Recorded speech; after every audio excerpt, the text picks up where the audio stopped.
My name is Joey McGinn,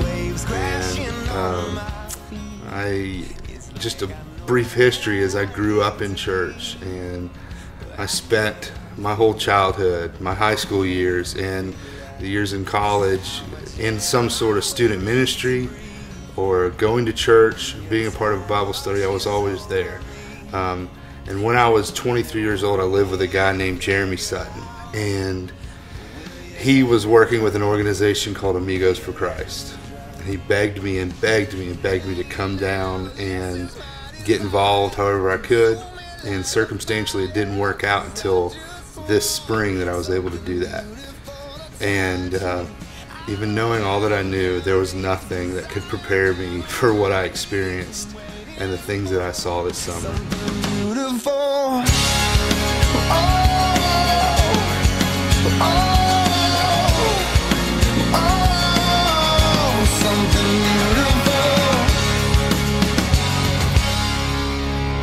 And the water is rising quick, and for years I was scared of it.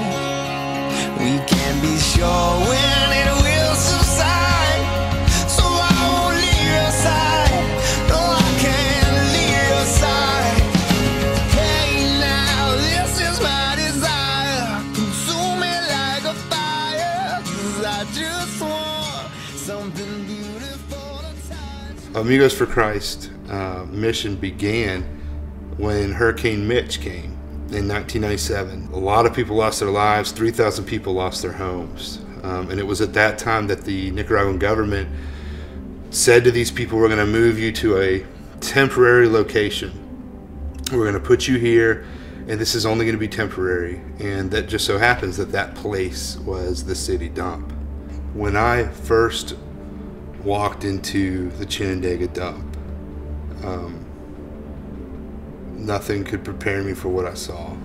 You see kids without clothes. You see kids barely clothed that look like they haven't showered in weeks or months, digging through trash barefoot. Basically what they do is they fill up a bag with 100 pounds of metal. This gets them $5 for a week. It takes them about a week to do it. And you just see kids helping their parents. This is to survive. These people are in a situation that was meant to be temporary, and the government, because of lack of funding, just left them there. They weren't supposed to be there for long. And when Amigos saw this, that's when they said, we've got to do something. We're continually moving people out to a village that we started from the ground up called Villa Catalina. Come and listen. Come and listen to what he's done. Come and listen. Come and listen to what he's done.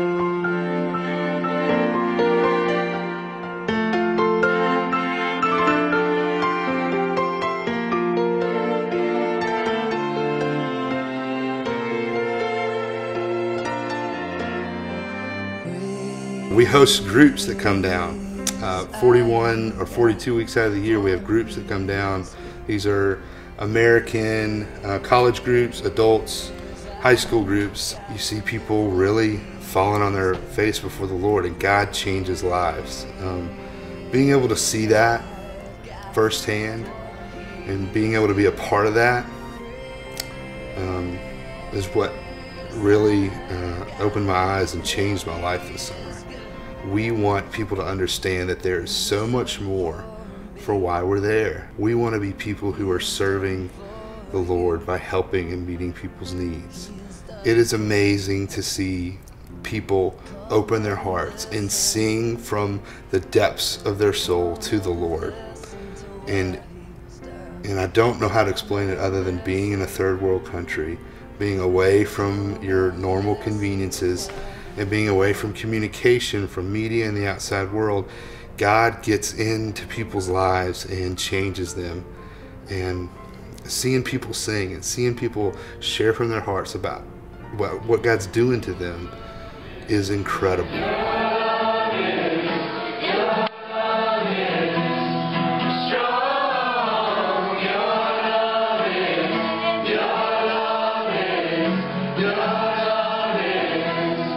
Strong. in February of 2010, I specifically prayed that God would open doors for me to lead worship again.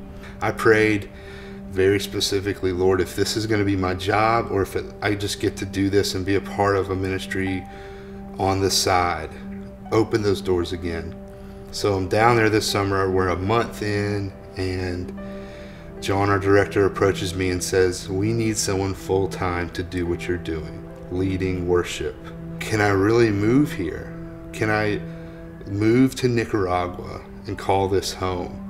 God, show me something here in Nicaragua that makes me fall in love with this place, that I will not be able to deny that this is where I'm supposed to be next year.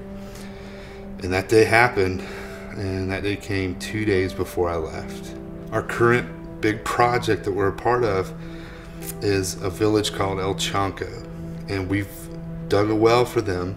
This is a village 12 miles out of town that does not have running water. And one day, this was August 24th. I'll never forget this day. We were, the whole group of Americans that we had out there, we were digging pipeline and laying this trench. And halfway through, we went into the village to go to an art craft project with the kids. And we didn't know what to expect, but we got there and they were waiting on us. 60 kids, so happy to see us. And what we were doing is we were making these little frames. They were putting glitter on them. We were taking Polaroid pictures of them and making them into necklaces. And they loved it. These two girls named Belky and Kristen, who I met that day, walked out of nowhere. And the kids in El Chanco, they're very, very poor. They live in shacks. These two girls were just set apart. They barely had any clothes on. They were wearing underwear. And for some reason, what I'd been praying for, they walked up to me. And for the next half hour, I walked them through doing their art project. And I'm glad I was wearing sunglasses that day, because I was weeping. And it was hard to hold back. And just watching these girls who literally had nothing.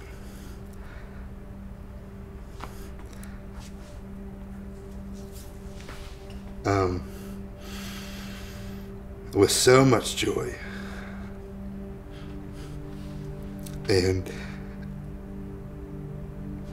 we finished their art projects, and we are rounding everybody up, including Belky and Kristen, to go get on the bus. We have 2 buses, and we're taking everybody out to the well. And this is when I looked over and I noticed Belky, which is the older sister, had a cup of glue from the art project that we're doing that was left over, and she was giving it to her little sister and showing her how to eat it. And in very broken Spanish, I said, please, it's gonna make your stomach feel bad. That's the only thing I knew how to say. Please don't eat that. I've got a peanut butter and jelly sandwich on the bus. If you can just wait 5 minutes, don't eat the glue. And we got everybody on the bus, and we drove 5 miles out to the well so that they could see the hope that lied ahead. They could see what we were doing. They could see this well and experience that it is real, and it's only a matter of time before we dig this trench and this pipeline to where this is right outside your front door. You can go get water, and you don't have to walk 4 miles each way and spend half of your income getting it. We took the whole village out there, to see this water. We turn the well on. I walk up and I see Belky standing under the water, laughing and giggling. I asked her as she was standing under the water and we were standing there eating our peanut butter and jelly sandwich, if this is the first time that she'd ever seen running water, and she said, yeah. That's when I got my answer, and that's when I went straight back to where I was staying, pulled John aside and said, I'm in. I'm coming back. I want to live here, and I want to see this through. There's a few ways that everybody can get involved with what's going on in Nicaragua. Pray for me next year. Pray for Belky and Kristen. Pray that the water system is finished in Chanco swiftly. Pray that more families move out of the dump and see that moving to a healthier lifestyle is beneficial in the long run. Another thing is you can come down and experience this for yourself. And the third thing, you can join in this mission with me by helping me financially and sending me down there next year. What's happening in Nicaragua and what's happening in Chinandega as we speak is real, and God is at work, and you can be a part of that. I just know from what I've seen this summer and what God's done in my heart, I don't want to look back after a week or a month or a year and wish that I'd done anything different. That's why Paul talks about giving all of yourself and making the most out of every opportunity. And Paul, of all people, knew that the moments that we have are given to us. We will look back and we'll be happy with our lives and we'll feel satisfied. And it won't be because we helped somebody. It won't be because we were nice. It won't be because we were servants. It will be because we made known the glory of God and we displayed that to everybody we knew. God is allowing that to happen, and His gospel is spreading and changing lives in Chinandega, Nicaragua, through Amigos for Christ.